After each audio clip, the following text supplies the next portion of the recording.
History remembers the headlines. Survival Files uncovers the stories they left behind.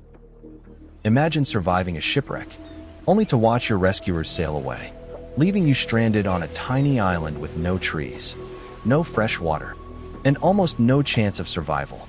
Most people wouldn't have lasted a week. But when rescuers finally returned, 15 years later, they found survivors.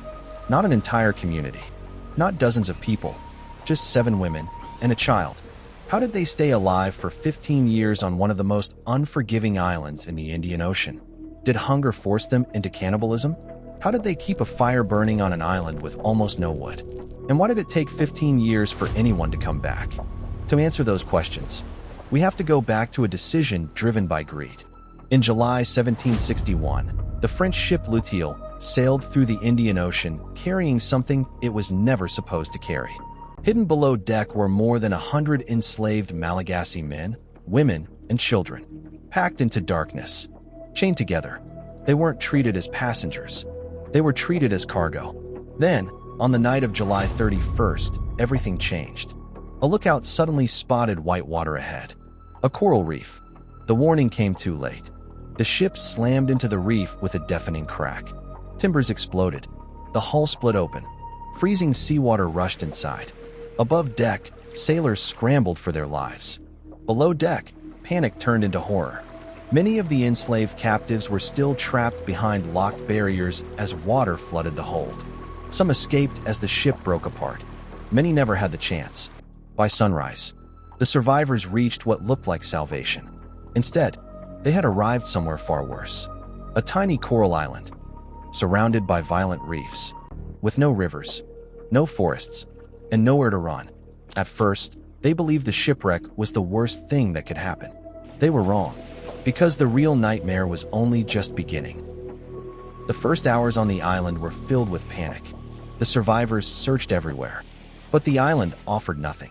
No trees for shade, no fruit, no streams, only blinding white sand, razor-sharp coral, and an endless ocean stretching in every direction. Then another terrifying realization set in. There was no fresh water. Every hour under the scorching sun drained what little strength they had left. Some dug frantically with their bare hands, hoping to find moisture beneath the sand. Others stared out at the sea, surrounded by water they couldn't drink. As thirst tightened its grip, hope began to disappear. Then someone made one last desperate decision. Dig deeper.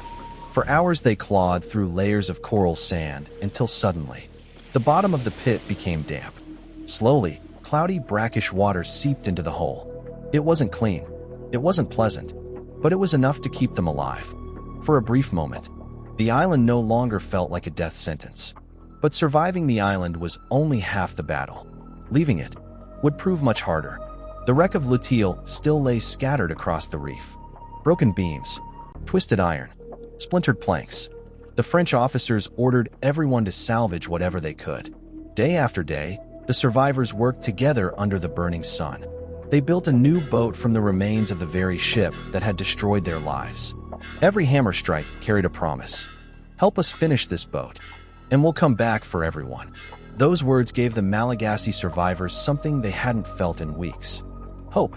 They believed they were building their way home. After nearly 2 months of exhausting labor, the boat was finally ready. But there was one terrible problem. It couldn't carry everyone.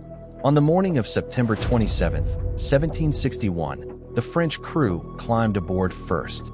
Food was loaded. Water was loaded. Tools were loaded. The survivors waited for their turn. It never came.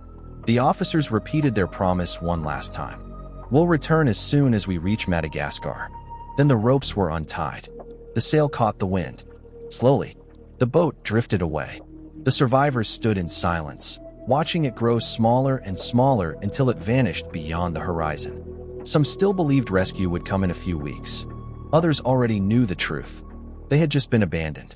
But none of them could have imagined that their wait would last. 15 years. The first weeks passed, then the first months. Every sunrise began the same way. Someone climbed the highest point on the island and searched the horizon. Every dark shape in the distance sparked the same thought. Is that a ship? Almost every time, it was only a cloud, or a flock of birds. Eventually, They stopped saying, "They'll come tomorrow," because tomorrow never came. The food left behind by the French slowly disappeared. Now the island had to provide. The ocean became their supermarket and their greatest danger. At low tide, they learned to catch fish trapped between coral pools. Sea turtles crawled ashore to lay their eggs. Thousands of seabirds nested on the island each year, providing eggs and, when necessary, meat. Nothing was wasted. Not a shell, not a feather, not a single piece of driftwood. That driftwood became one of the most precious resources on the island. Remember the question we asked at the beginning? The answer wasn't endless firewood. It was patience. Every piece of driftwood carried in by the sea was collected.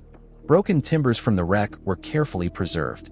Bird nests, dried grasses, and other small materials were used sparingly. The fire wasn't allowed to burn wildly.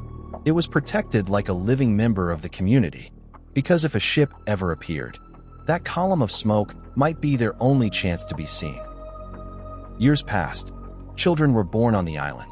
Others died and were buried beneath the coral sand. Despite modern speculation, archaeologists have found no evidence that the survivors resorted to cannibalism. Instead, the remains and artifacts suggest they survived through remarkable resourcefulness, cooperation, and a deep understanding of the island's seasonal rhythms. Then came the storms. Every cyclone threatened to erase the island completely.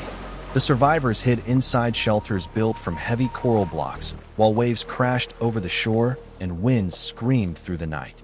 Each time the storm ended, they rebuilt. Each morning, they lit the fire again. Hope had become a routine. Then, after more than a decade of waiting, the impossible happened. A ship appeared on the horizon. For the first time in years, rescue finally seemed within reach. But what happened next would break their hearts all over again. One morning, someone spotted a sail on the horizon. At first, no one celebrated. After so many years, hope had become something they no longer trusted. But as the ship grew larger, the survivors knew this wasn't another illusion. It was real. They rushed to the signal fire. Every precious piece of fuel they had saved was thrown onto the flames. A thick column of black smoke climbed into the sky. They shouted. They waved pieces of cloth. Some fell to their knees, convinced their nightmare was finally over. And then, the ship changed course toward the island. For the first time in more than a decade, they believed they were going home. But Tromelin Island wasn't finished testing them. As the rescue boat approached the reef, powerful waves smashed against the coral. The crew tried again, and again. Each attempt ended the same way. The reef refused to let them through. As daylight faded, the captain made the decision no one wanted to hear. The rescue had failed. Slowly, the ship turned away. The survivors watched in silence as their last hope disappeared beyond the horizon. Imagine surviving for 12 years, seeing rescue with your own eyes, only to lose it again. For many, that moment was harder than the shipwreck itself. Still, the fire never went out. 3 more years passed. Then, in 1776, another French expedition arrived. This time, the commander came prepared. Instead of forcing a large boat across the reef, he used a smaller craft guided by experienced local rowers who understood the dangerous waters. For the first time, someone reached the shore. Only 7 women and 1 little boy were still alive. The rescuers were stunned. These weren't people who had simply survived. They had built shelters, crafted tools, created a life from almost nothing. They had endured 15 years on one of the most isolated islands in the Indian Ocean. Before leaving, the women gathered the few belongings they had made with their own hands. Simple bowls, metal tools, shell ornaments. They weren't just objects. They were proof that they had lived, that they had refused to disappear. More than 230 years later, archaeologists uncovered those very shelters, tools, and human remains beneath the island's surface, confirming the extraordinary story that history had nearly forgotten. The survivors of Tromelin Island didn't overcome impossible odds because they were stronger than everyone else. They survived because they adapted. They worked together. And even when every promise had been broken, they refused to let hope die. Because sometimes survival isn't about escaping the impossible.